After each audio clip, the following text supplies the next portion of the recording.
Hi friends, welcome to KPB Coding Hub.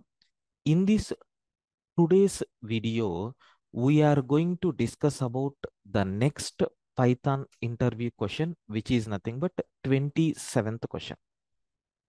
In the last video, we have seen what is the difference between single slash and double slash. Like that, there is one more operator is there. What is the difference between single star and double star operator? Do you know in Python, single star represents multiplication operation. If you want to do any multiplication operation, we have to use a single star.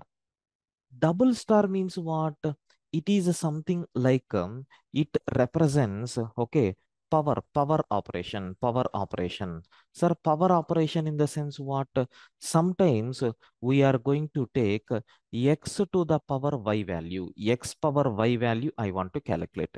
In such cases, so in other languages, even in Python also, we have power function is there which is going to take two parameters and it will return x to the power y value. But in Python, we are not required to depend on this.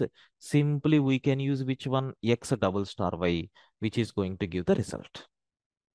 Okay, let us see with the help of example how it is going to work. Assume I am taking a is equal to 4, b is equal to 2. Now, if we do a star b, is it a multiplication or not? Yes. 4 into 2, which is nothing but 8. If you want, let us run the code. Py space test.py. You can see the output is nothing but what? 8, sir.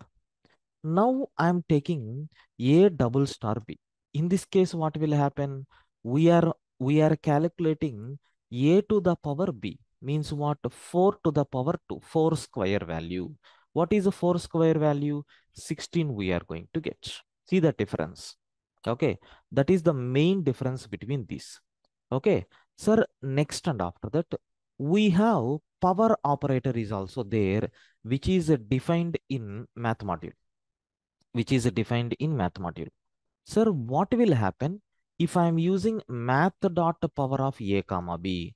Sir, same result, but a small twist is there. Have you observed that the power operator is returning the result in which format? Floating point format, except that remaining things are same. So, power function is always returning the result in floating point value, but a double star, it is going to return only in which format? Integer, because the type is integer. Suppose if the type is floating point, sir, I want to take 4 double star 2.1. In this case, what will happen? You will get the result in floating point only. So double star operator, depending on the type, it is going to return the results, but a power operator will always return the result in which format? Floating point format only. This is nothing but what is the difference between single star and a double star operator in Python, what we have. I hope you understood this terminology very clearly. Thank you, friends.